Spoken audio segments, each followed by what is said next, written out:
창세기 21장. 하나님께서는 약속하신 바로 그날에 사라를 찾아오셨다. 그리고 약속하신 대로 사라에게 행하셨다. 하나님께서 정하신 바로 그때에 사라가 임신하여 노년의 아브라함에게 아들을 안겨주었다. 아브라함은 아들의 이름을 이삭이라고 했다. 아이가 태어난 지 8일이 되자 아브라함은 하나님께서 명령하신 대로 아이에게 할례를 행했다. 아브라함의 아들 이삭이 태어났을 때 아브라함의 나이는 100살이었다. 사라가 말했다. 하나님께서 내게 웃음을 복으로 주셨구나. 이 소식을 듣는 모든 이가 나와 함께 웃을 것이다. 그녀가 또 말했다. 사라가 아이에게 젖을 물릴 날이 올 것이라고 누가 아브라함에게 말할 수 있었겠는가. 그러나 내가 이렇게 늙은 아브라함에게 아들을 안겨주지 않았는가. 아이가 자라서 젖을 떼게 되었다. 이삭이 젖을 떼던 날 아브라함은 성대한 잔치를 베풀었다. 어느 날 사라가 보니 이집트 여인 하갈이 아브라함에게서 나는 아들이 자기 아들 이삭을 놀리고 있었다. 그녀가 아브라함에게 말했다. 저 여종과 아들을 쫓아내세요. 저 여종의 아들이 내 아들 이삭과 함께 유산을 나눠 갖게 할 순 없습니다. 아브라함은 그 일로 큰 고통을 겪었다.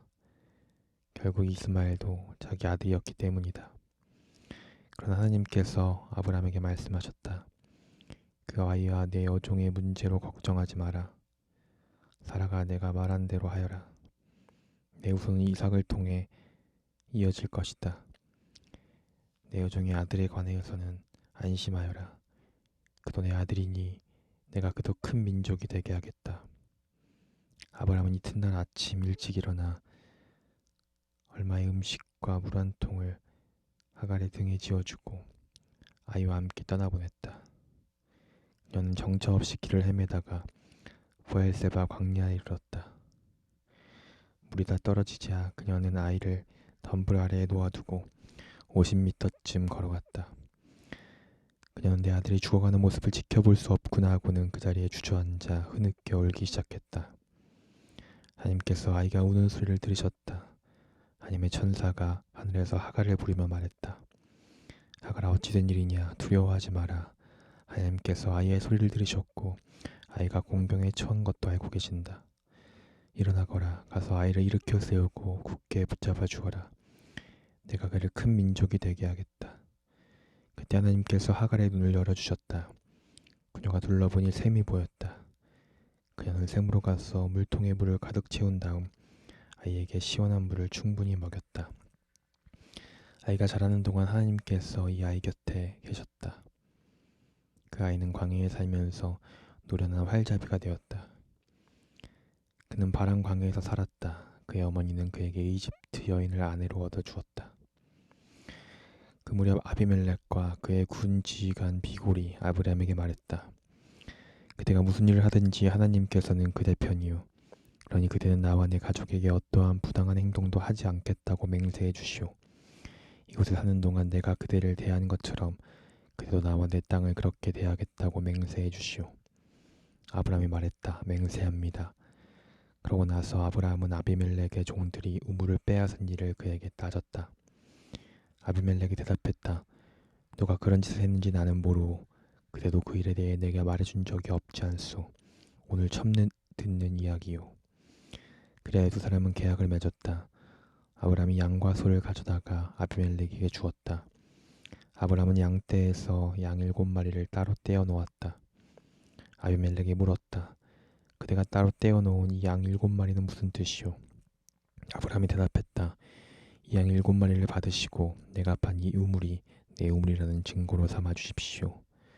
두 사람이 거기서 맹세하고 계약을 맺었으므로 그곳을 브엘세바 맹세의 우물이라고 부르게 되었다. 그들이 브엘세바에서 계약을 맺은 다음 아비멜렉과 그의 군지관 비골은 그곳을 떠나 블레셋 사람의 땅으로 돌아갔다. 아브라함은 브엘세바에 에셀나무를 심고 거기서 하나님을 예배하고 영원하신 하나님께 기도를 드렸다. 아브라함은 블레셋 사람의 땅에서 오랫동안 살았다. 창세기 22장. 이 모든 일이 있은 뒤에 하나님께서 아브라함을 시험하셨다. 하나님께서 말씀하셨다. 아브라함이 대답했다. 예, 말씀하십시오. 하나님께서 말씀하셨다. 내가 아끼는 아들, 내 사랑하는 아들 이삭을 데리고 모리아 땅으로 가거라. 거기서 내가 내게 지시할 산에서 그를 번제물로 바쳐라. 아브라함은 아침 일찍 일어나서 나귀의 안장을 얹었다. 그는 젊은 두 종과 아들 이삭을 데리고 갔다. 그는 번제에 쓸 장작을 쪼갠 뒤에 하나님께서 지시해 주신 곳으로 출발했다. 사흘째 되는 날에 그가 눈을 들어보니 멀리 그곳이 보였다. 아브라함은 젊은 두 종에게 말했다. 이곳에서 나귀와 함께 머물러 있어라. 아이와 나는 저곳으로 가서 예배하겠다. 그리고 나서 우리가 너희에게 돌아오겠다. 아브라함은 번제에 쓸 장작을 가져다가 자기 아들 이삭에게 지우고 자신은 부싯돌과 칼을 챙겨 들었다. 두 사람은 함께 길을 떠났다. 이삭이 자기 아버지 아브라함에게 말했다. 아버지, 그래 내 아들아. 부싯돌과 장작은 있는데 번제에 쓸 양은 어디 있습니까? 아브라함이 대답했다. 아들아, 번제에 쓸 양은 하나님께서 마련하실 것이다. 두 사람은 계속해서 걸었다. 그들이 하나님께서 아브라함에게 지시하신 곳에 이르렀다.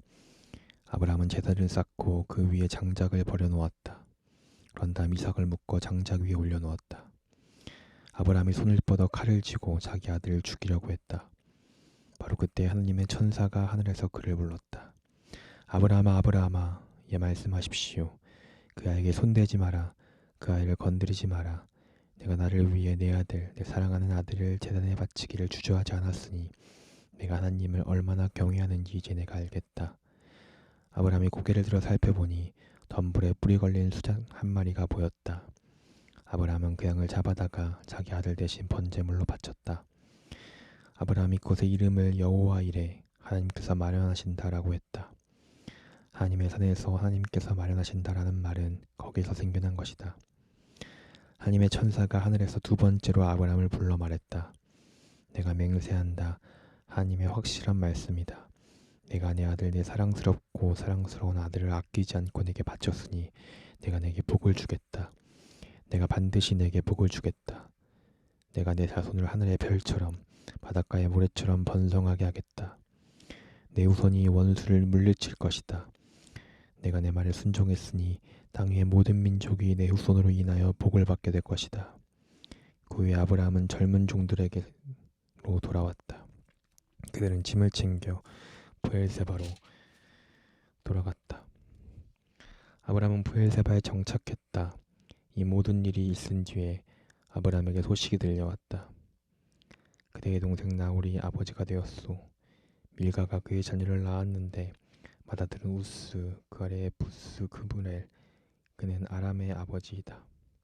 겟셋, 하소, 빌다스, 이들랍, 부두에, 그는 리브가의 아버지이다.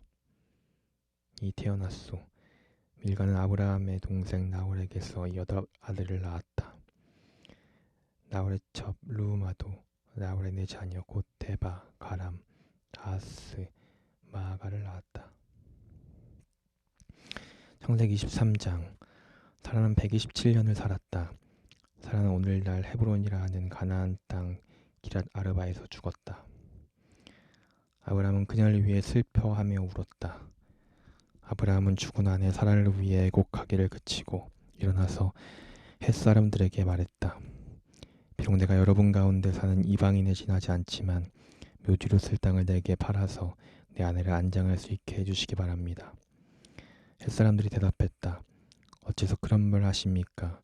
우리와 함께 사는 당신은 이방인에 불과한 분이 아닙니다. 당신은 하나님이 세우신 지도자입니다. 우리의 묘지 가운데서 가장 좋은 곳에 당신의 아내를 안장하십시오. 우리 가운데 누구도 묘지를 구하는 당신의 부탁을 거절하지 않을 것입니다. 그러자 아브라함이 일어나서 그 땅 사람들 곧 햇사람들에게 정중히 절하며 말했다.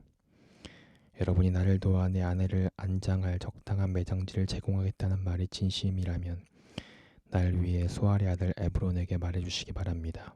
그가 소유하고 있는 막벨라 동굴을 내게 팔도록 주선해 주십시오. 그 동굴은 그의 밭머리에 있습니다. 값은 충분히 쳐드릴 테니 여러분이 증인이 되어 그가 내게 그 밭을 팔도록 해주십시오. 에브론은 햇사람 공동체의 일원이었다.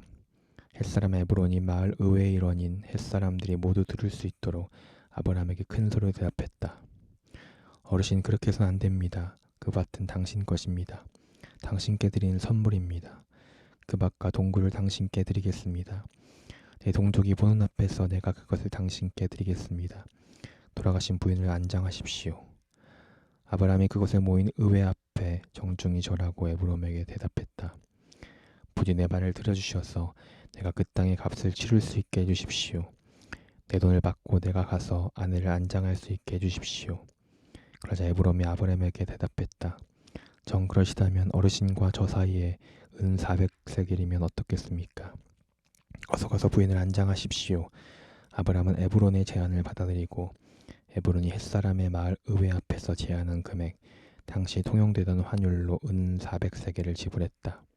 그리하여 마므레 근처에 있는 에브론의 밭, 곧 밭과 동굴과 밭의 경계 안에 있는 모든 나무가 아브라함의 소유가 되었다. 햇사람의 마을 의회가 그 거래의 증인이 되었다. 그런 다음 아브라함은 가나안 땅 마므레 곧 오늘날 헤브론 근처 막벨라 밭에 있는 동굴에 자기 아내 사라를 묻었다. 그 밭과 거기에 딸린 동굴이 햇사람에게서 아브라함 소유의 묘지가 되었다.